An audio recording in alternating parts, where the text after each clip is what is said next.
Remember that with the body paragraphs, each section is almost like its own little mini essay. So that means that each subtopic or section should have sentences that refer to the topic, should have transition phrases.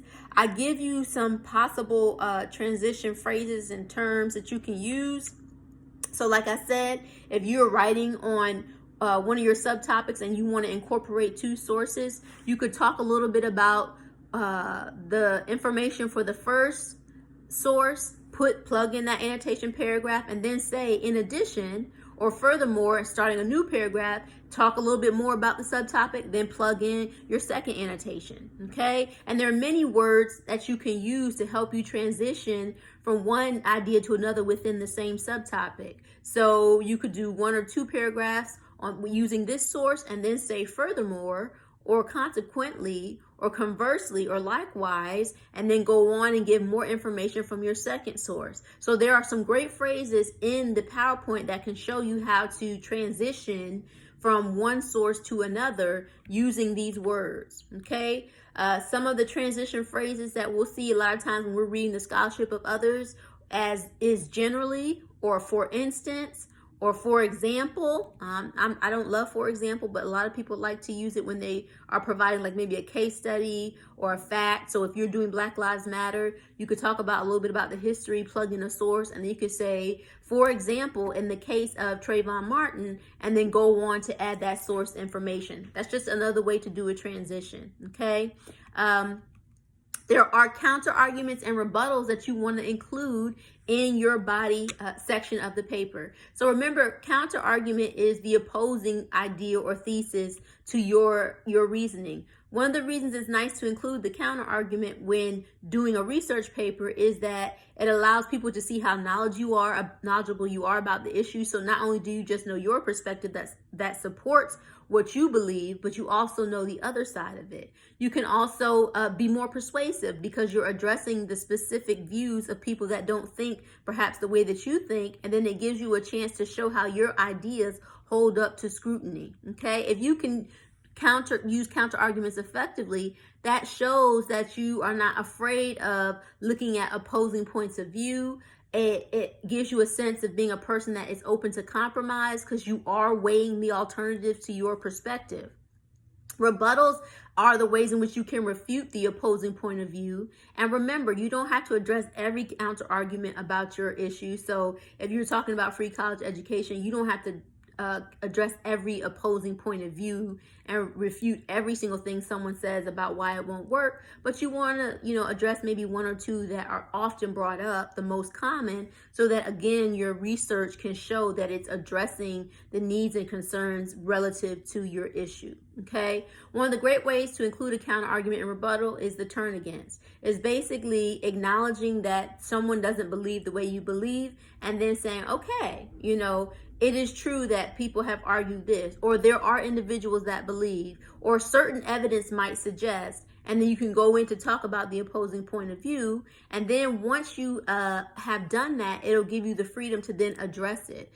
It might be nice to even include one of your 5 scholarly sources as being an opposing point of view. So let's say you are in support of Black Lives Matter, but maybe there is one article that you find that says all lives matter should be celebrated more than Black Lives Matter. If you find an article like that, that could be one of your 5 scholarly sources, and you could include that in your body in a place where you want to address the opposing point of view to Black Lives Matter, okay? So sometimes it's nice to choose a source that has rebuttal information or is in itself a source that is from a differing perspective so that you can include that counter argument or rebuttal in your paper. Some of the counter argument phrases that you'll see, it is true that, admittedly, or one might object here, or people have objected to, and then go ahead, and a rhetorical question might be useful.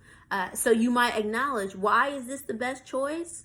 Or what about this, this, and this? Those are nice rhetorical questions that you can use to bring up how someone might think differently than you, but then allow you the opportunity to address them. So remember, for the research paper writing phase, which we are in now, the rough draft, you're basically going to have your header, your title of your paper, your introduction that you don't have to label as the introduction, and your thesis statement at the end of the introduction. Then you're going to start immediately with your first subtopic or heading, and then go right into, at least 2 paragraphs on that subtopic or heading. And I recommend at least 1 scholarly source, but probably maybe 2 scholarly source annotation paragraphs plugged in. Then you go to the next subtopic or heading. You're going to write a little bit about that subtopic, your own thoughts, ideas, and opinions. Plug in, again, another annotation paragraph, 1 or 2. And then your last subtopic or heading, same thing. Write a little bit about your perspective on the subtopic, what you feel, what you view about it. Then plug in that annotation paragraph, and then conclusion. And that's it. And that's all you need to do. And your paper is done. Then if you've done your annotations, you're just going to take each MLA citation that was above the annotation paragraph. You should have 5 scholarly sources. Put works cited at the top. Put those 5 MLA citations in, and you're good to go. So for this coming week, you're going to have the responsibility of turning in a rough draft, which would be the first 3 pages of your research paper. And I'm going to also ask for the works cited. Again, if you already did the annotations and you use scholarly sources, you should just have to tweak or fix those annotations for the works cited page. And so basically, if it's 3 pages, you're probably going to be turning in at minimum header, title, introduction with thesis statement, and then 1 subtopic, maybe 2 if you get all to the second one by the time you get to the 3rd page, but at least 1 subtopic that should have your ideas on that subtopic, what you wrote, your own writing, and then the annotation paragraph plugged in. And then that way I can review to just make sure everything is correct in terms of formatting, and I can give you the go-ahead that everything looks good. At that point, just finish your paper, add the 2 subtopics with the sourced information, and I can double check on your works cited. Okay? If you do have any questions, please don't hesitate to email me, and I'm also going to post the times that I'll be on live in our Blackboard Collaborate classroom. So if you want to pop in and ask questions, you have the freedom to do that.